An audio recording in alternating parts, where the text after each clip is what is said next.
What's up everyone?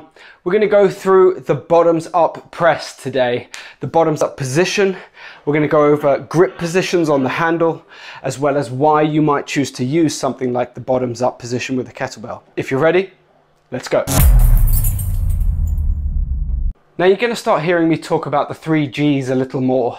Those 3 G's are really trying to distill your why for why you use kettlebells. Are you here to gain strength? Are you here to gain a skill or gain control? Now that control might be over your lifestyle or over an injury.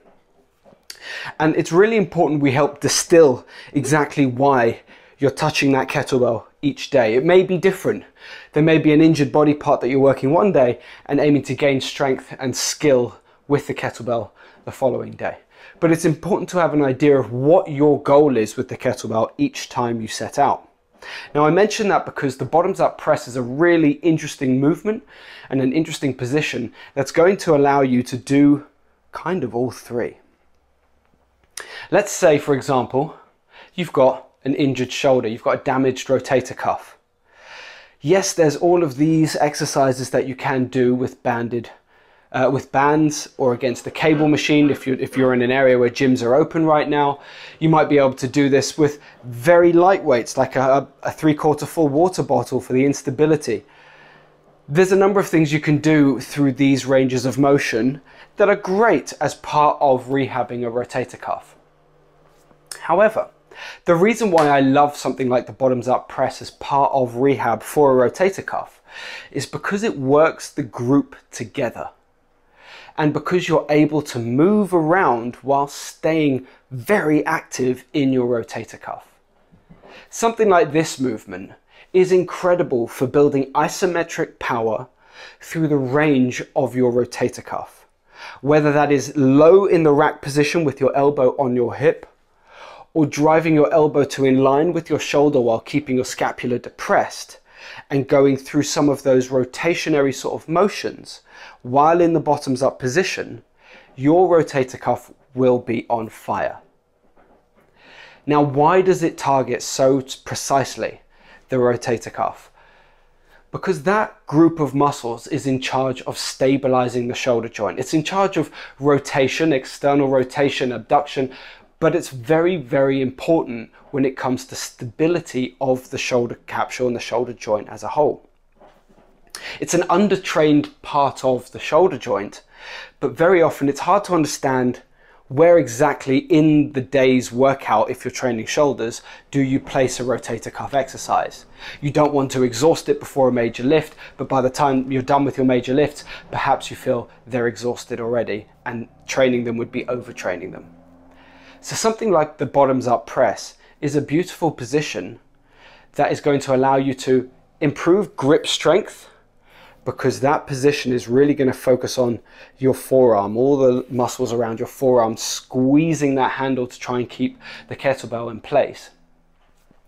And because of these positions that I'm showing you, bringing your elbow up in line with your shoulder and no higher, then going through pressing motions and going through rotation kind of movements with the bottoms up position, you're able to target strength, rehab, stability, all in one movement. Now here's something that I've found over the years with my bottoms up pressing. If I grab a kettlebell now and show you this bottoms up position, you might be inclined to grip it where I'm gripping it now, in the center of the handle. However, I personally have always found that if I try and line up that kettlebell with my elbow, you could draw a line through the kettlebell, through the handle, into my elbow, and if I was standing, into my hip, knee and ankle complex. There's one straight line through the center of gravity of this piece of mass. I personally find that rocking it onto its side and gripping it into the hook of the handle, the horn of the handle, that you'll get greater stability and greater control over the kettlebell. Obviously, if you'd like to make it harder, and you do find that easier, then gripping it in the center is a really simple way to progress that exercise without changing the weight. I've seen lots of other people grip it in the center of the handle, and that's not necessarily wrong. If it works for you, that's great. But what I'd like to focus on a lot of the time when I'm doing the bent press work is not squeezing the hell out of the handle and just working my grip.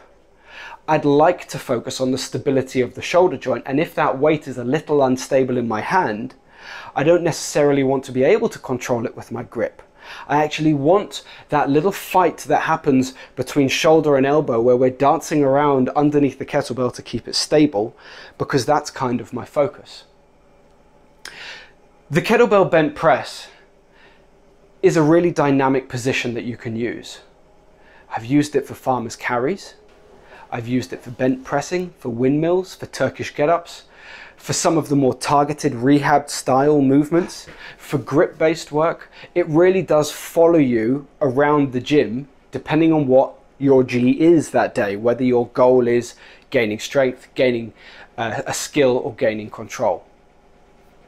So before you go and try this movement out, and if you've tried it before you go and try it out again, distill for a moment what your goal is.